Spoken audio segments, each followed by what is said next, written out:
Assalamualaikum warahmatullahi wabarakatuh. Dalam kesempatan kali ini kita akan membahas tentang kisah Wali Songo. Apabila kita mengenal Wali Songo sebagai orang-orang yang pertama kali mengislamkan Nusantara atau Indonesia, sebenarnya Wali Songo bukanlah orang yang pertama-tama memasukkan Islam ke Indonesia. Karena sebelumnya ketika Sultan Muhammad itu berhasil menaklukkan Konstantinopel, beliau sudah mengirim ulama-ulama untuk mengislamkan Nusantara pada saat itu. Tetapi kurang berhasil. Dan kerajaan Islam di Nusantara pertama juga bukanlah kerajaan yang dibawa oleh Wali Songo. Kerajaan Islam yang pertama di Nusantara yaitu Kerajaan Samudra Pasai. Itu bukanlah kerajaan yang didirikan oleh Wali Songo yang pertama. Wali Songo yang pertama yaitu bernama Maulana Malik Ibrahim atau yang dikenal dengan Sunan Gresik. Beliau masuk di Jawa, yaitu di Jawa Timur tepatnya. Nah, tetapi kenapa mindset orang-orang yang kita tahu sekarang bahwa Wali Songo itu adalah orang yang telah memasukkan Islam di Nusantara, itu adalah karena keberhasilan para Wali Songo ini dalam menyebarkan agama Islam di Nusantara, sehingga saat ini negara Indonesia bisa menjadi negara dengan mayoritas muslim terbesar di dunia. Itu tidak lepas dari peran para Wali Songo. Lalu apa yang menyebabkan ulama-ulama terdahulu yang sebelum Wali Songo masuk kurang berhasil, sedangkan Wali Songo yang masuk belakangan tetapi malah berhasil mengislamkan sampai kita mengenal bahwa Wali Songo itu yang menyebarkan agama Islam di Nusantara.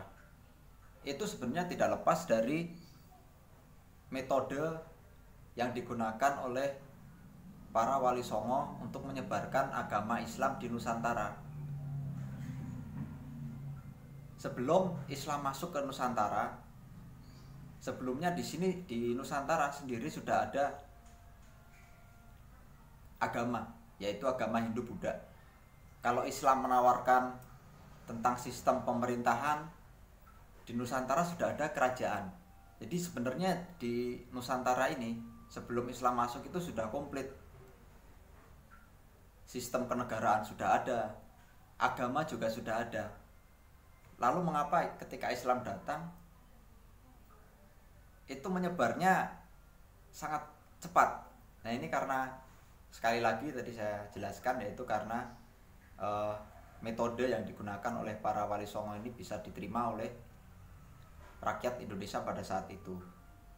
Pada saat itu dengan adanya agama Hindu-Buddha, yang kita tahu di dalam agama Hindu-Buddha itu ada kasta-kastanya secara berkelas-berkelas. Islam menawarkan bahwasanya di dalam agama Islam itu semua orang itu derajatnya sama di mata Allah, tidak ada yang berbeda. Itu di situ sesuatu yang membuat orang tertarik untuk mempelajari Islam. Lalu bagaimanakah metode dakwah dari para Wali Songo ini sehingga dakwahnya mudah diterima oleh orang masyarakat di bumi Nusantara ini? Sebagai seorang yang pertama kali, Wali Songo yang pertama kali, yaitu Maulana Malik Ibrahim, beliau selain menjadi seorang tabib juga merupakan seorang ahli dari bidang cocok tanam. Nah, sehingga beliau itu metodenya seperti cara berdakwahnya itu seperti orang yang sedang menanam padi aja. Jadi nggak kerasa, nggak ditekan terlalu dalam, tapi juga tidak berada di permukaan. Jadi ketika para Wali Songo ini berdakwah, masyarakat pada saat itu secara tidak sadar mereka itu sedang didakwahi. Sebagai contoh saja, pada saat itu belum ada hiburan seperti sekarang ini ya.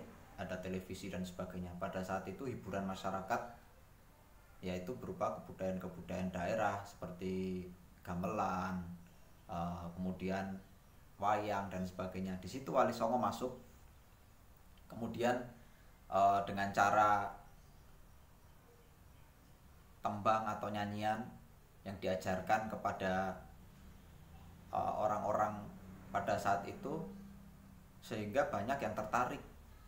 Sebagai contoh saja seperti Sunan Kalijaga yang menggunakan metode kebudayaan, dia menggunakan wayang dan juga gamelan, sehingga orang-orang tertarik untuk datang ke tempat Sunan Kalijaga untuk nonton pertunjukan wayang kulit beserta dengan gamelannya.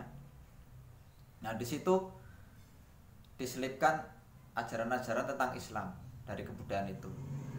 Jadi orang nggak sadar kalau dia itu sedang didakwahi. Lama-kelamaan mindsetnya akan berubah. Yang tadinya berpikir tentang agama Hindu-Buddha itu ada dewa-dewa. Di sini digambarkan bahwasanya Tuhan itu adalah satu.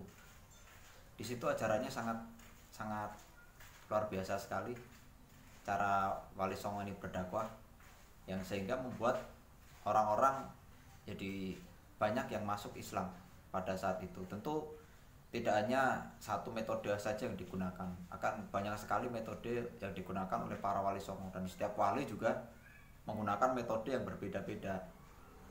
Nah, pada kesempatan berikutnya kita akan bahas metode dari para wali ini dalam menyebarkan agama Islam. Dari setiap wali berbeda-beda nanti caranya, cara menyebarkan agama Islamnya berbeda-beda. Kita akan bahas pada pertemuan berikutnya. Untuk pertemuan yang sekarang, pengenalan tentang Wali Songo Bapak anggap cukup sekian. Kurang dan lebihnya mohon maaf. Billahi taufiq wal hidayah. Wassalamualaikum warahmatullahi wabarakatuh.